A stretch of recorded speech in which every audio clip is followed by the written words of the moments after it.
नात्यांची अजब कहाणी, शतकांच्याही पलीकडली, ही वाट जादू नगरीची, मोठी विचित्र कहाणी, ही दोन मनाची गाथा, आकाश धरेची प्रेम कथा, ती तर आहे स्वप्न परी. चंद्रमुखी, चंद्रमुखी, चंद्रमुखी, चंद्रमुखी. मी तुम्हाला कसंही करून तिथे पोचवेन. रूपनगराच्या कारागृहापर्यंत पोहोचण्यापासून आपल्याला कोणीच नाही अडवू शकत. काय तू विजेंद्र प्रताप सिंगच्या मृत्यूची बातमी घेऊन आलीयस? मी काय करणार हुजूर? तू कोणी परी असू शकत नाहीस. अवश्य तू रणवीर सिंगची कोणी मायावी शक्ती आहेस. निघून जा इथून, अन्यथा आज माझ्या हातून एका स्त्रीचा वध होईल. तो युवराज जो हजारो युवराजांप्रमाणे चंद्रमुखीला प्राप्त करण्याच्या लालसेने आला होता. माहित नव्हतं की तोच माझा प्रियकर होईल. जा आणि विजेंद्र प्रताप सिंगला शोधून काढा. जर शोधलं नाही तर लक्षात ठेवा, दगडांनी ठेचून तुम्हाला मृत्यू दिला जाईल. जा. युवराज, याची कातडी जंगली पशूंपेक्षाही जास्त चिवटे. तुमचे हात थकतील परंतु याचं शरीर नाही थकणार. योग्य वेळी तुम्हा दोघा भावांचं मिलन अवश्य होईल, कारण युवराज वीरेंद्र प्रताप सिंग सुद्धा तुला शोधतायत. आम्हाला शोधतायत? जर सूर्य प्रताप सिंग आम्हाला या रूपनगराच्या जंगलामधून शोधत आहेत तर अवश्य आम्हाला कुठे ना कुठे सापडलेच असते. परिपराग्नीने अवश्य सत्यच सांगितलं असेल, परंतु परिपराग्नीला जर विजेंद्र प्रताप सिंग भेटू शकतात तर आम्हाला का नाही दिसत?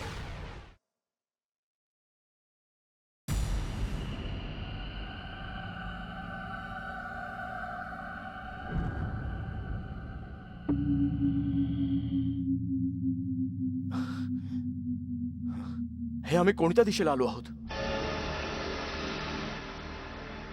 या जंगलातील वृक्ष खूपच विचित्र वाटतात. आता काहीही हो, आम्ही आमच्या राज्यात पोहोचूच पोहोचू.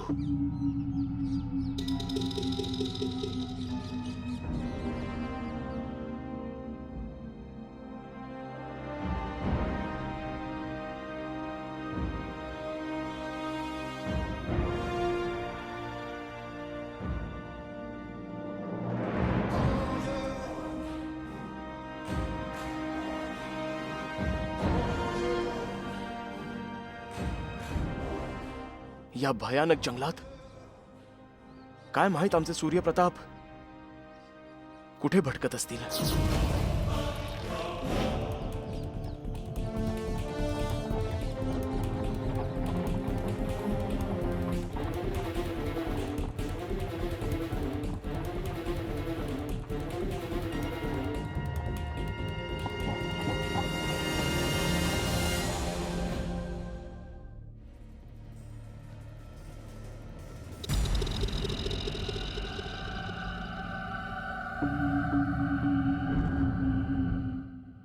विजेंद्र प्रतापांना शोधता शोधता सकाळची संध्याकाळ झाली, परंतु त्यांचा काहीच पत्ता नाही लागत. माहित नाही हा कोणता मार्ग आहे जो समाप्त होण्याचं नावच घेत नाहीये. काम ही चुकीच्या दिशेने तर नाही चाललोय.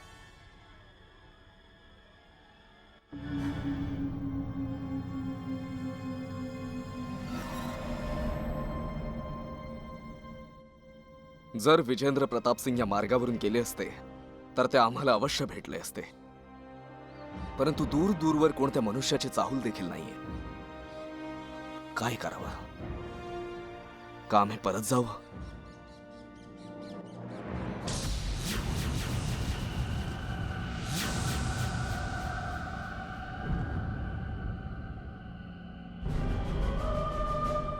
रात्र होणार आहे. जंगली प्राण्यांच्या नजरेपासून आम्हाला आमचं रक्षण केलं पाहिजे, परंतु एखादं सुरक्षित स्थानही दिसत नाहीये. माहित नाही विजेंद्र प्रताप सिंग कुठे आणि कसे भटकत असतील.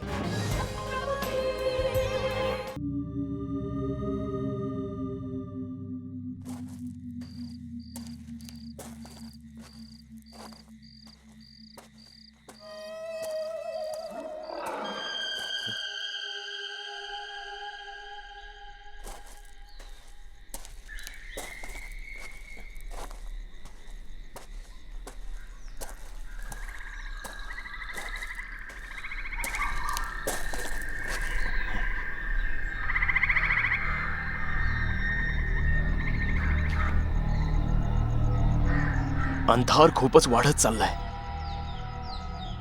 डोळ्यांना हात सुद्धा दिसू शकत नाहीये. आता पुढे जाणं खूप कठीण आहे. आता इथेच कुठेतरी सुरक्षित स्थान शोधायला हवं.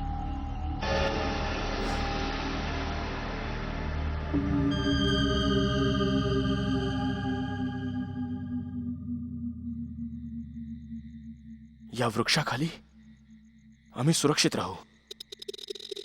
रात्रीच्या विश्रामानंतर पुढे कूच करू.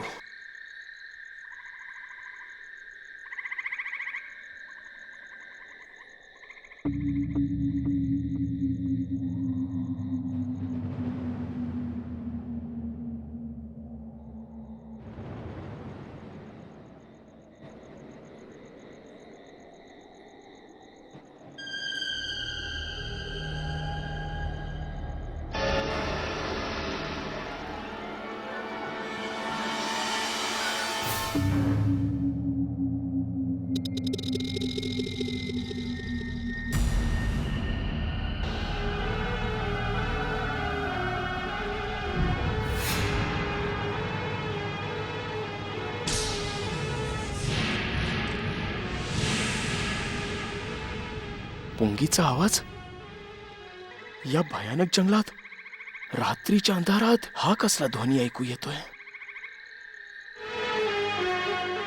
आम्हाला शोधून काढावं लागेल. हा काय प्रकार आहे?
हे काय?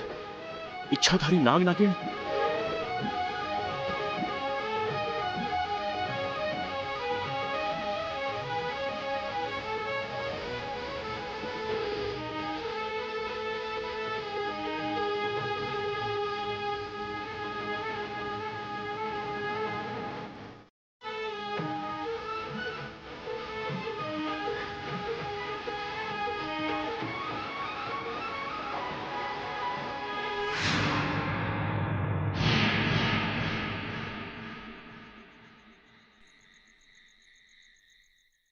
सावित्री, आता कसलाही आवाज मला लगेच सावध करतो. जसं कोणी आपला पाठलाग करतय.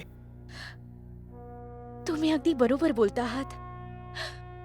पण मला हे सांगा, तुम्ही मला काहीही न सांगता कुठे गेला होता? आज पूर्ण 5 दिवसानंतर तुम्ही मला भेटताय. तुम्ही तर जाणता ना की तुम्ही नसताना माझी काय अवस्था होते? क्षमा कर सावित्री. या जंगलात आता मनुष्यांचे आगमन अत्याधिक वाढत चालले आहे.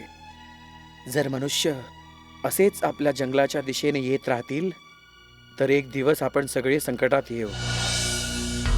तुला माहित आहे, 3 युवराज वेगवेगळ्या दिशेने आपल्या रूपनगराच्या जंगलाकडे येत आहेत. 3 युवराज. त्यातील एक आमचा बंधू सूर्यप्रताप सिंगही असेल. सावित्री, आपल्याला आपल्या मुलांना कुठल्या तरी सुरक्षित जागी ठेवावं लागेल. अन्यथा ह्या मनुष्यांचा काही भरोसा नाही. माहित नाही कधी काय करतील.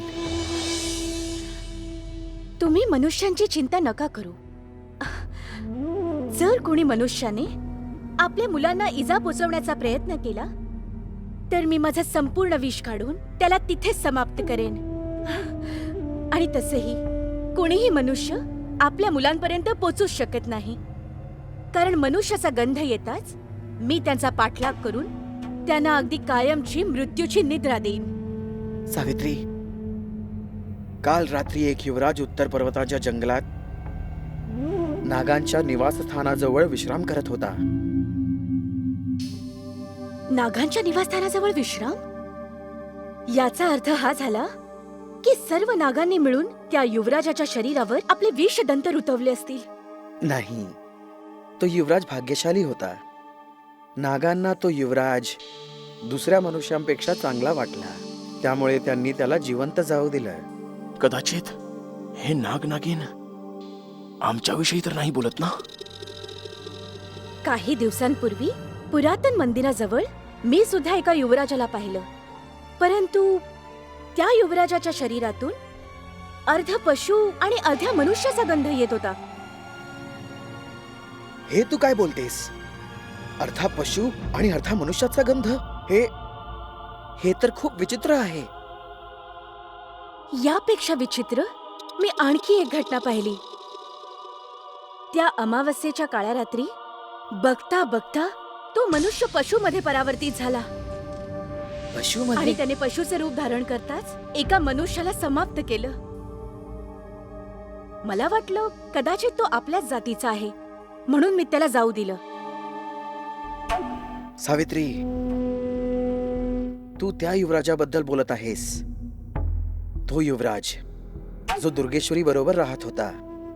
त्याने दुर्गेश्वरीच्या एका साथीदाराला तडफडून मारलं आणि त्यानंतर दुर्गेश्वरीने त्याला स्वतःपासून दूर केलं. तर हे दोन्ही नाग-नागिन दुर्गेश्वरीला ओळखतात तर. परंतु दुर्गेश्वरीच्या इथे तो कोण होता जो अर्धा मनुष्य आणि अर्धा पशु होता? आता तुम्ही चला, मुलांना भेटा. मुलं तुमची खूप आठवण काढतायत. हो सावित्री, मला सुद्धा त्यांची खूप आठवण येते. चल जाऊया.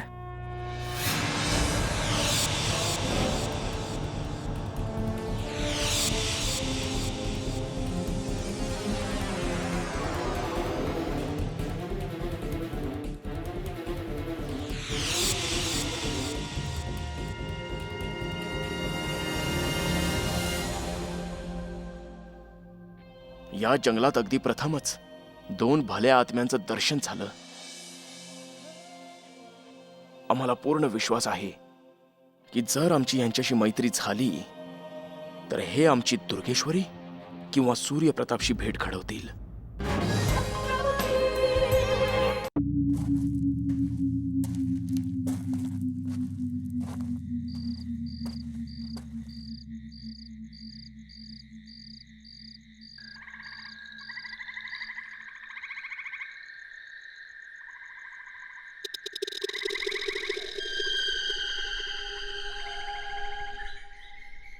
या जंगलामध्ये कोणालाही शोधणं खूप कठीण कार्य आहे. आता आमच्या लक्षात आलं की कोणी राजा महाराजांनी आजपर्यंत रूपनगरवर आक्रमण करण्याचं धाडस का नाही केलं.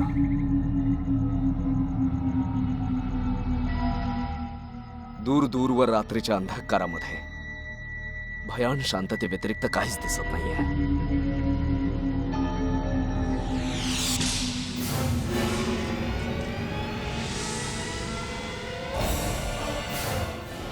हे काय? हा काय चमत्कार आहे?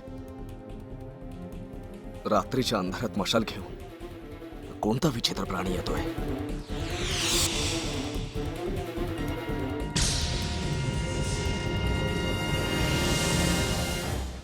ही कसली माया आहे? हा आमचा दृष्टीभ्रम तर नाही? नाही, हा आमचा दृष्टीभ्रम नाहीये. जे आम्हाला दिसतंय तेच सत्य आहे. मस्तकहीन प्राणी अंधारात तीव्र गतीने येतोय.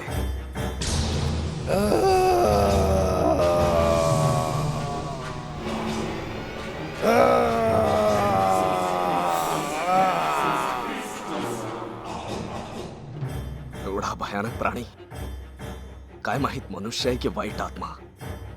याचा शोध घ्यावाच लागेल.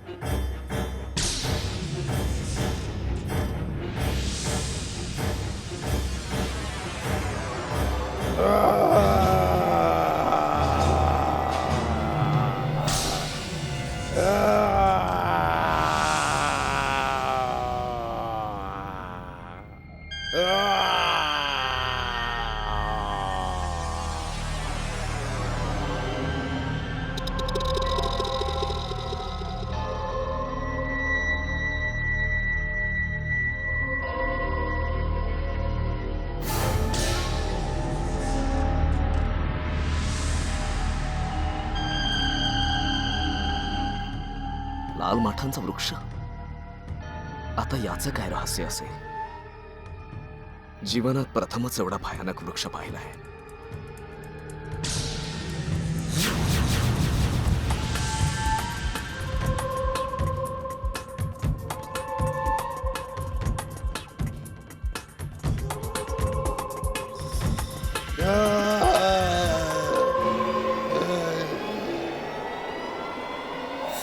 ओम ह्रीं क्लीं चामुंडाय विच्चे नमः.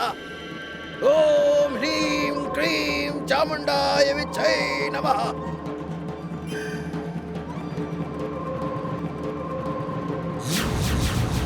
ओम ह्रीं क्लीं चामुंडाय विच्चे नमः. ओम ह्रीं क्लीं चामुंडाय विच्चे नमः. मंत्राचा भयंकर ध्वनी त्या विचित्र प्राण्याच्या शरीरातूनच येतोय, परंतु मस्तक आणि मुखाशिवाय तो मंत्राचा जप कसा करू शकतो? ह्रीं चामुंडाय विच्चे नमः. ओम ह्रीं क्लीं चामुंडाय विच्चे नमः.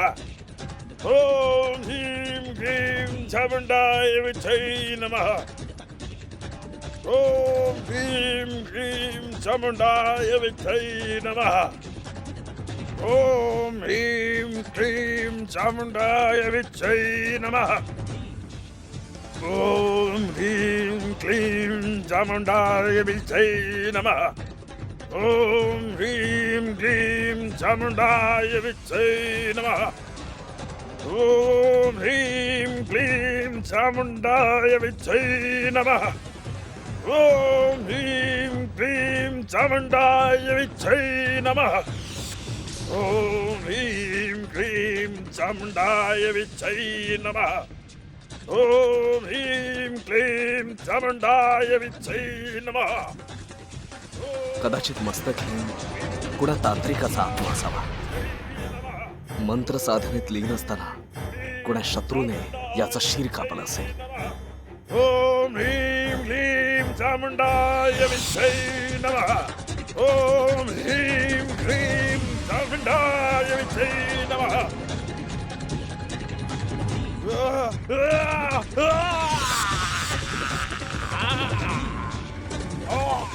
हे काय? चमत्कार झाला. तांत्रिकाच्या धाडाने वृक्षामध्ये प्रवेश केला.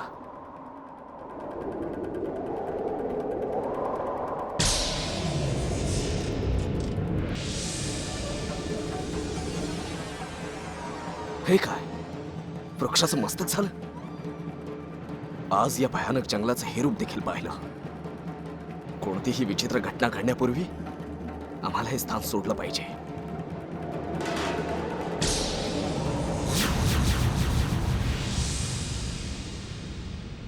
पहाट होत आलीये, परंतु अजूनही नागनागिण नाही आले. जर उजाडेपर्यंत सुद्धा ते नाही आले तर त्यांच्याशी मैत्री करण्याचं लक्ष्य आमचं पूर्ण नाही होणार.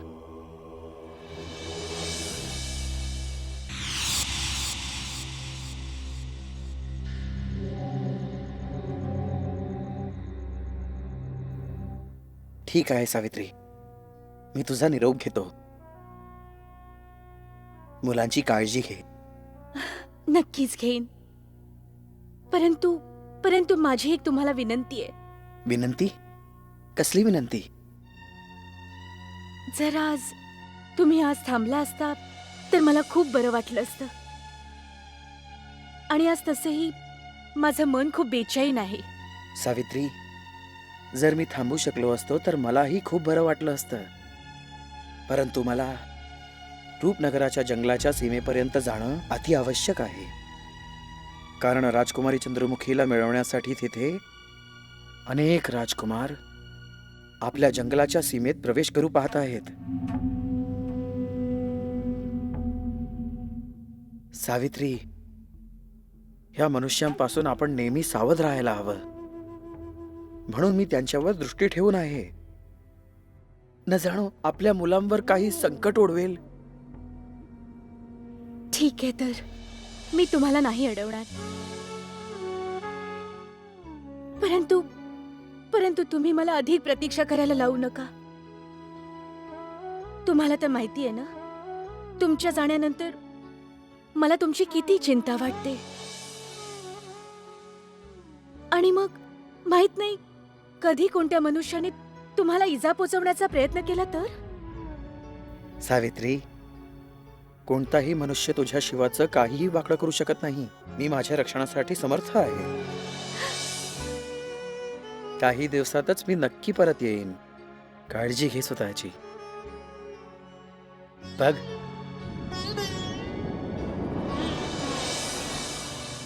सूर्यदेवांचा रथ कोणत्याही क्षणी पृथ्वीवर पोहोचू शकतो. ठीक आहे, आता निरोप दे. हस आणि निरोप दे. ठीक आहे. सावित्री, हे स्मितहास्य नव्हे, गोड स्मितहास्य. ठीक आहे. येतो.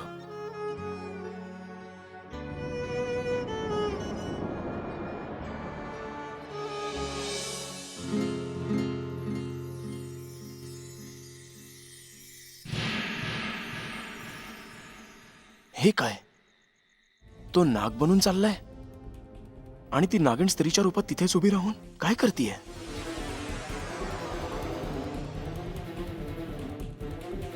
जर मी नागाचा पाठलाग केला आणि नागिणीने आम्हाला पाहिलं तर अवश्य ती आमचे प्राण घेईल. जर सकाळ झाली तर आम्ही नागाचा पाठलागही नाही करू शकणार.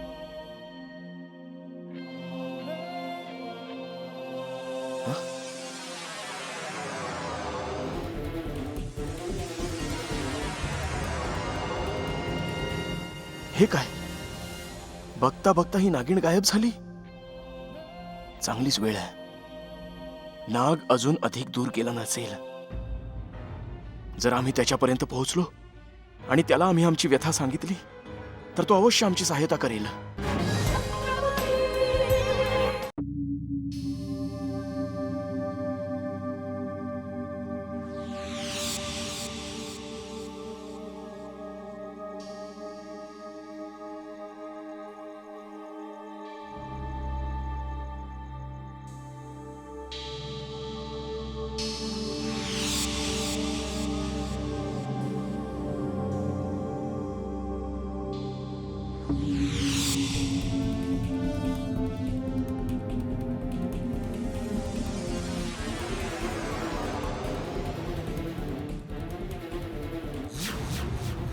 कुठे गेला हा नाग?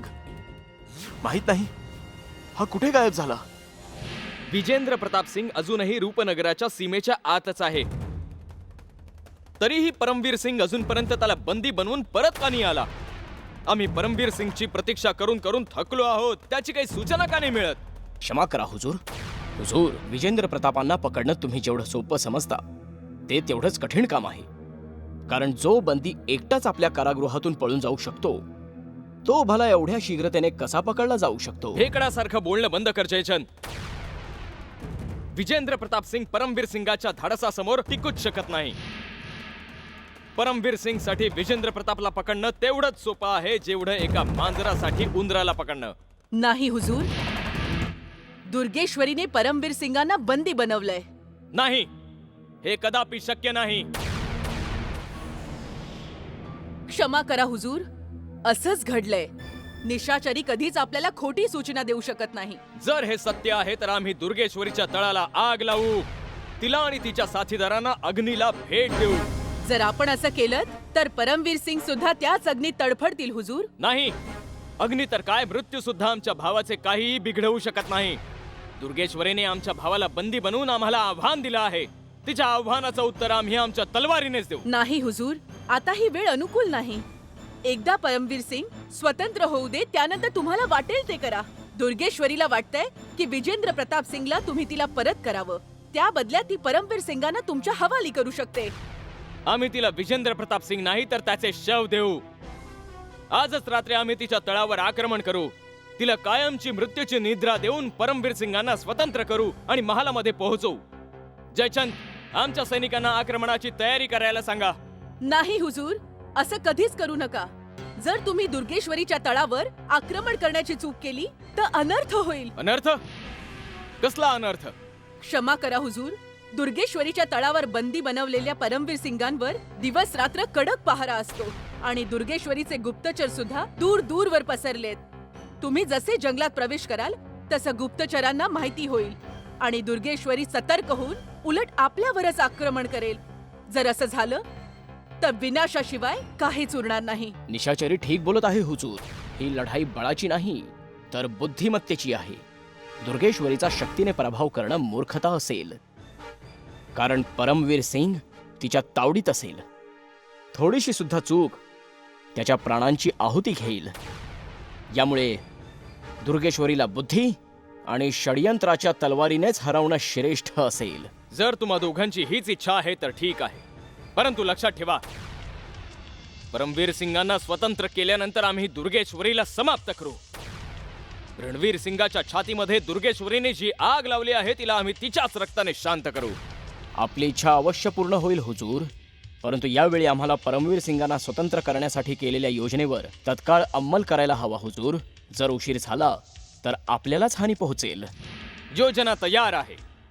निशाचरी, तू दुर्गेश्वरीपर्यंत आमचा हा संदेश पोहोचव की आम्ही परमवीर सिंगांच्या बदले विजेंद्र प्रताप सिंगांना द्यायला तयार आहोत. विजेंद्र प्रताप सिंगला द्यायला तयार आहात? परंतु तो तर आपल्या कारागृहातून पळाला आहे. मग आपण त्याला कुठून आणणार? परंतु याची सूचना दुर्गेश्वरीला नाही, म्हणून ती पटकन आपल्या जाळ्यात फसेल. तिने जे दुस्साहस केलं आहे त्याचं फळ तिला भोगावंच लागेल. परंतु लक्षात असू द्या, आमच्या या योजनेची सूचना महारातल्या भिंतींना देखील कळता कामा नये.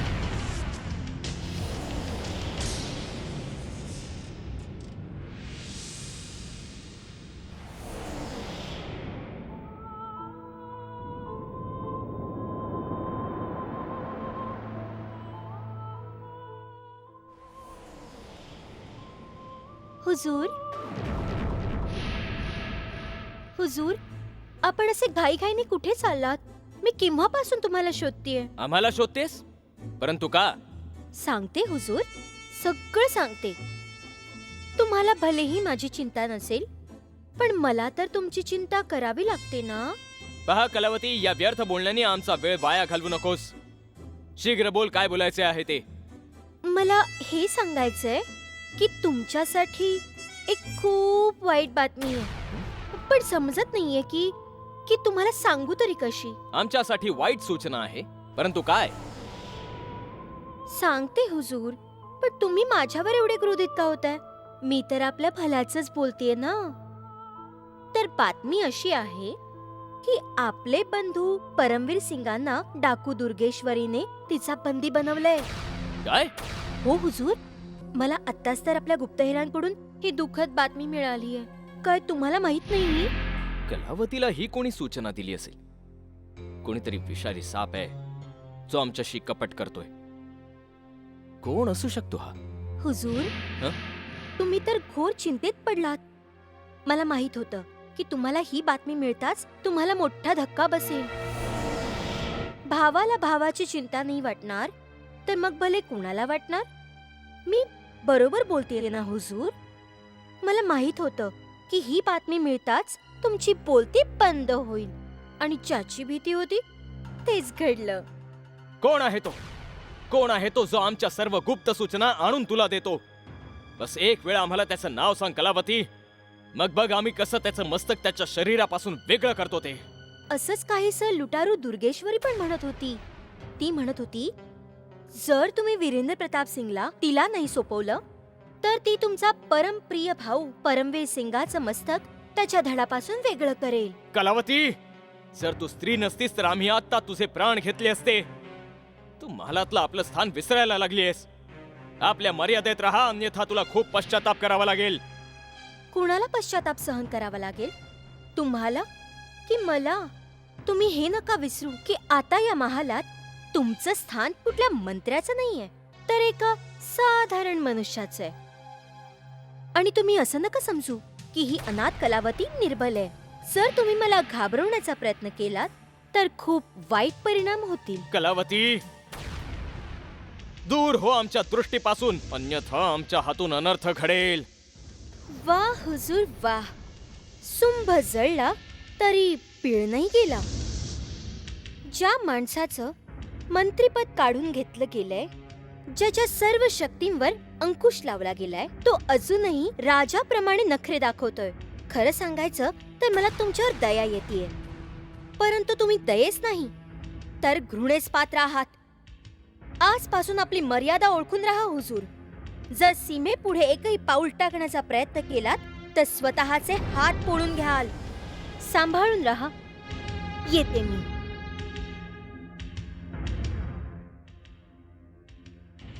आज पहिल्यांदाच आमच्या गालावर अपमानाची अशी कानशिलात लगावलीये जी आम्ही जीवनभर नाही विसरणार. अनाथ कलावतीच्या पाठीवर अवश्य कोण्या शक्तिशाली मंत्र्याचा हात आहे, अन्यथा तिच्या लहान मुखातून इतक्या मोठ्या गोष्टी निघाल्याच नसत्या. आम्हाला कलावतीचे पंख कापावेच लागतील, परंतु तिच्या खांद्यावर धनुष्य ठेवून बाण चालवणारा आमच्यापासून नाही वाचणार. राजकुमारी, आज तुम्ही इतक्या उदास आणि शांत शांत का आहात? काही त्रास असेल तर अवश्य सांगा. त्रासाशिवाय आम्ही अजून पाहिलंच काय आहे सेनापती? अनाथ कलावती आणि राजकुमारी चंद्रमुखी या दुहेरी जीवनाला कंटाळलोय आम्ही. आता आमच्याने दुहेरी जीवन जगणं कठीण होतंय. राजकुमारी, जोपर्यंत महालातली स्थिती सुधारत नाही तुम्हाला हे दुहेरी जीवनच जगावं लागेल. नाही सेनापती, नाही. आता आमचा श्वास गुदमरतोय. आम्हाला अनाथ कलावतीचा मुखवटा काढून फेकून द्यायचाय, कारण महालात बसलेले शत्रू आम्हाला अनाथ समजून अपमानित करतात. आता आम्हाला वास्तविक रूपात यायलाच हवं. अजून तशी वेळ नाही आली राजकुमारी. जोपर्यंत महाराज आदेश देणार नाहीत तुम्हाला कलावतीच्या रूपातच राहावं लागेल. आम्ही आजच पिताश्रींना विनंती करून कलावतीच्या रूपाला समाप्त करू, ज्यामुळे सतत आम्हाला अपमानित व्हावं लागतं. त्यानंतर आम्ही महालात लपलेल्या एका शत्रूला असा धडा शिकवू ज्यानंतर पुन्हा कोणी मंत्री आमच्या विरुद्ध षडयंत्र रचण्याचं साहस नाही करणार. क्षमा करा राजकुमारी, जर तुम्ही तुमच्या वास्तविक रूपात याल तर अनर्थ होईल. आजही आपल्या सेनेत शेकडो शत्रू लपून बसले आहेत जे राजवीर सिंग, रणवीर सिंग आणि वीरेंद्र सिंगासाठी कार्य करतात. मग काय झालं? आम्ही अशा विषारी सर्पांना शोधून शोधून त्यांचं मस्तक ठेचून काढू. हे इतकं सोपं नाहीये. जर आपल्या शत्रूंना तुमच्या खऱ्या रूपाबद्दल जरा जरी सुगावा लागला तर सेनेत विद्रोह माजेल आणि आमचे सैनिक आमच्यावरच आक्रमण करतील. तुम्हाला माझी एक विनंती आहे की अनुकूल वेळ येईपर्यंत तुम्ही प्रतीक्षा करा. प्रतीक्षा करून करून आता आम्ही थकून गेलोय. जर सेनेच्या विद्रोहाची भीती नसती तर आम्ही सर्वांना ओरडून ओरडून सांगितलं असतं की आम्ही अनाथ कलावती नाही तर राजकुमारी चंद्रमुखी आहोत. परंतु आता आम्ही लाचार आहोत. माहित नाही कधी आमची मनोकामना पूर्ण होईल. वेळ आल्यावर तुमची मनोकामना अवश्य पूर्ण होईल. राजकुमारी, बस तुम्ही थोडा धीर धरावा.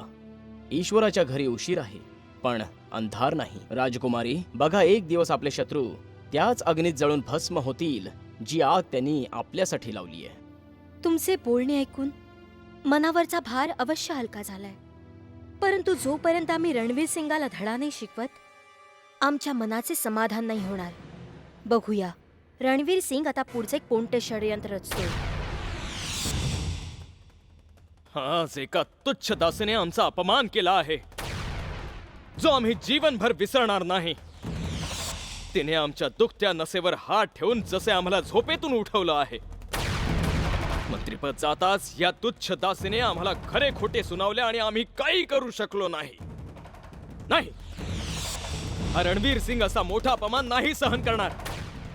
एका राजपुताचा जर अपमान होत असेल तर त्याने मृत्यूचा स्वीकार केला पाहिजे, नाहीतर ज्याने त्याला अपमानाचे खोट पाजले आहे त्याला मृत्यूच्या दारी पोहोचवले पाहिजे. कलावतीला आता जगण्याचा कोणताच अधिकार नाहीये.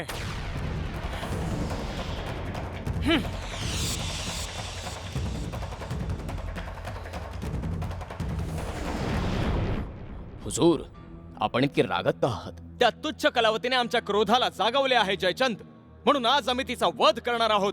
कलावतीचा वध? परंतु एका तुच्छ दासीचा वध करून तुम्हाला काय मिळेल हुजूर? तुम्ही एक महायोद्धा आहात. तुमच्या पुढे कोणता महाबली सुद्धा नाही थांबू शकत. तर त्या दासीच्या रक्ताने तुम्ही तुमच्या हातांना का मंगळ करू इच्छिता? त्या तुच्छ कलावतीने आमचा मोठा अपमान केलेला आहे. मंत्रिपद निघून गेल्यानंतर ती आम्हाला एका साधारण मनुष्याप्रमाणे समजत आहे. परंतु तिला नाही माहिती की रणवीर सिंग एक असा योद्धा आहे जो कधीही हार मानत नाही. आज आम्ही त्या कलावतीचे मस्तक तिच्या धडापासून वेगळेच करणार आहोत. क्षमा करा हुजूर, परंतु मी तुम्हाला कक्षातून बाहेर जाऊ देणार नाही. जयचंद, जर तू आमचा प्रामाणिक सेवक नसतास तर कलावतीपूर्वी आम्ही तुझा वध केला असता. रणवीर सिंगाचा मार्ग अडवण्याचे धाडस कोणीही करू शकत नाही. आमच्या वाटेतून बाजूला हो. आपण अवश्य आपल्या सेवकाला मृत्यूदंड देऊ शकता हुजूर, परंतु मी तुमच्या हातून एका क्षुद्र दासीचा वध होताना पाहू शकणार नाही. कारण कलावती तुम्हाला तिच्या जाळ्यात फसवू इच्छिते. कलावती आम्हाला तिच्या जाळ्यात अडकवू इच्छिते, परंतु कसे? तुमचे शत्रू तुम्हाला हुसकावून तुमचा विनाश करू पाहतायत. त्यांची इच्छा आहे की तुम्ही रागात येऊन असं पाऊल उचलाल ज्याने तुम्हाला महाराजांसमोर लज्जित व्हावं लागेल. विचार करा हुजूर, जर तुम्ही कलावतीची हत्या केली तर महाराज तुमच्याबद्दल काय विचार करतील?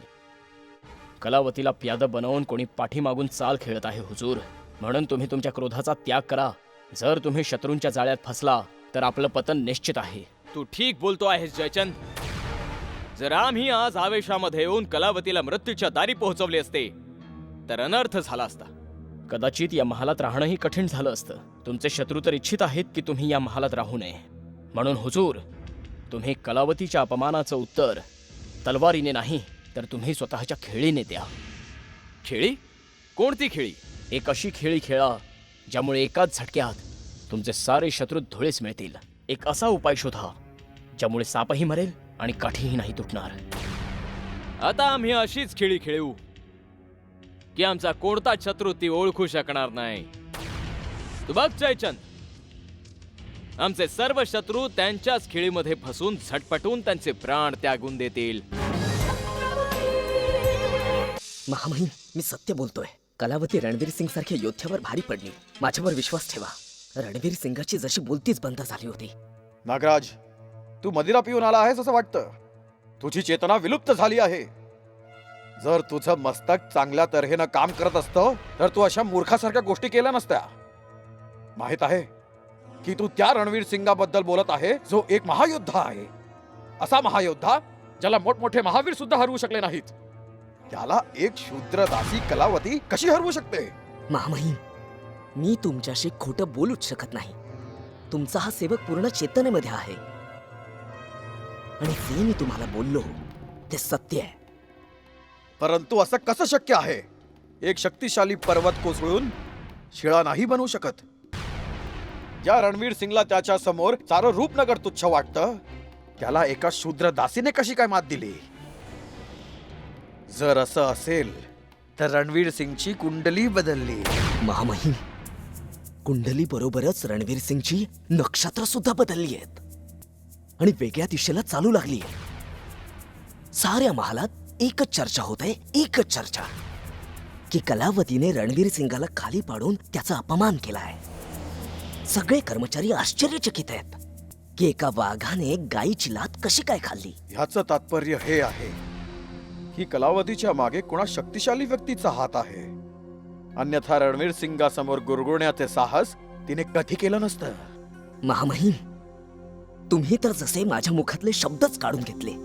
मी तर तुम्हाला आता हेच सांगणार होतो की या महालात कोणी आपल्यापेक्षा चतुर व्यक्ती लपून बसलाय, जो कलावतीच्या खांद्यावर धनुष्य ठेवून रणवीर सिंगवर बाण चालवतोय. कोण असेल तो? ही दोन